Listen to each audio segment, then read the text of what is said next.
So here we go on 3-7-1. We're going to break 3-7 into two pieces. And the whole overriding theme is absolute value equations and inequalities. And so our essential question for today is, how do you solve equations involving absolute values? So these two things should be getting written into your notes.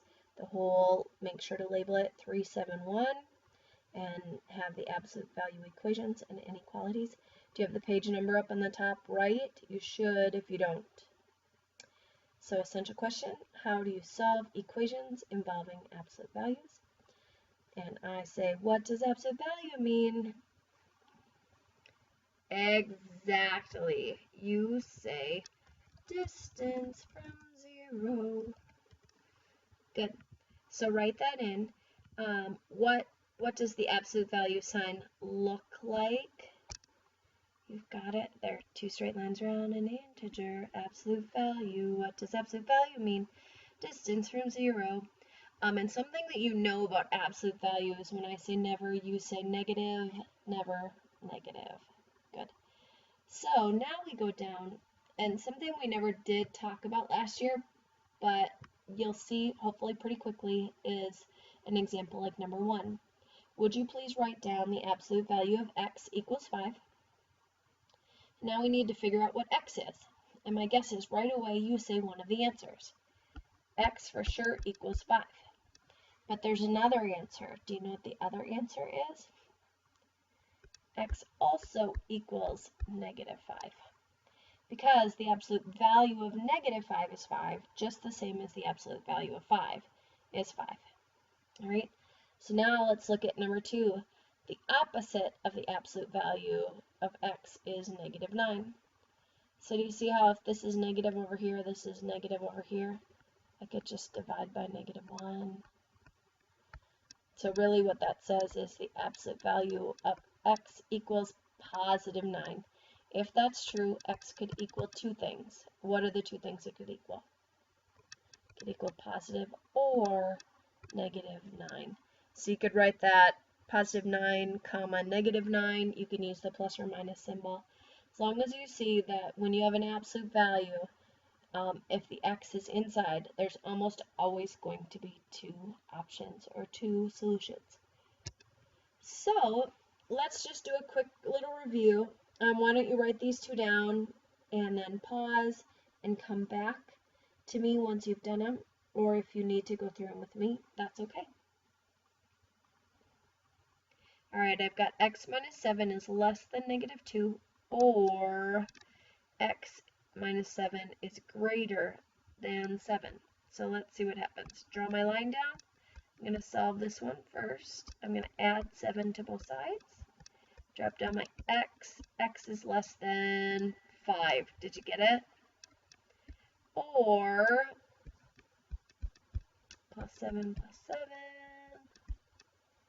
7. X is greater than 14.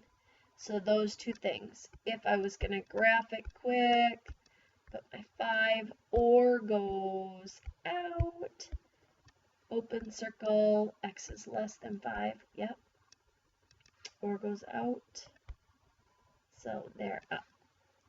Good. Now, how are you on this one? This is an and. Oh my gosh, there's two inequalities, and that's totally fine. When I subtract my 4, you have to do it to all the sides. So over here I get, let's see, 6, drop down my 2x, over here I get negative 14, be careful, divide by 2, divided by 2, is there any sign flippage going on? No. So I get 3x and negative 7. So I look, and there we go. There we go. I always just solve down to get the numbers, and then I put the signs in later if I wanted to graph it. Oh gosh, it's backwards. Did you see? Which is totally fine. I have closed circles around both, and the x lives in the middle, so squiggle, squiggle, squiggle. There we go. Today isn't going to be different than this. You just have to set it up first. So, let's see. here we go. This one's got an equal sign. We're going to solve absolute value equations. Today we'll equate, tomorrow we'll do inequalities. All right? So here's what I know. The absolute value of x minus 4 equals 8. And there are two options, because here's what I know. Oops, that didn't work. Delete. I'm going to move this down. This thing right inside of here has to equal 8. So what gives you the absolute value of 8? Either the inside thing has to equal 8. So I'm going to rewrite x minus 4. That's what it was, right? X minus 4 equals 8. But x minus 4 could also equal something else. X minus 4 could also equal negative 8. So you get two different answers here. So watch, I'll add my 4. So x could be a negative 4, or x could be 12. There's two options there. So there's an or in the middle. Well, let's go back and take this out. 12 minus 4 is 8. Am I right? Yeah, but also negative 4 minus 4 is negative 8. The absolute value of that would be 8. Gosh, this is awesome. All right, well, let's check this one. I've got the absolute value of 5x plus 1, and then plus 3 is on the outside equals 14. So I'm going to move this down. I know, what do we need to do here first?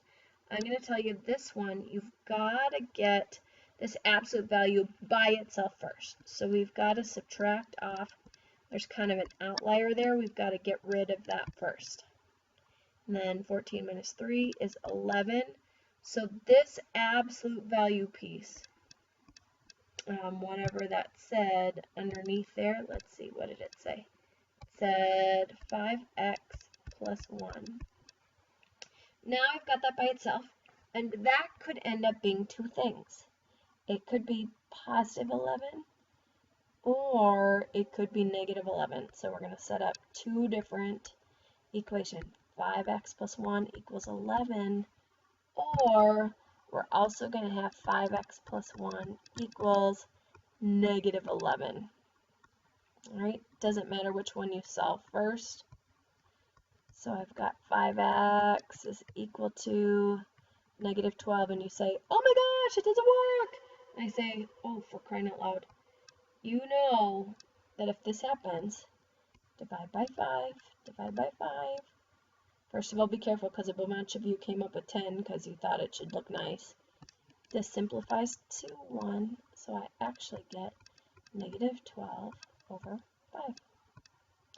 And I leave it that way, and it is totally fine. Happens all the time.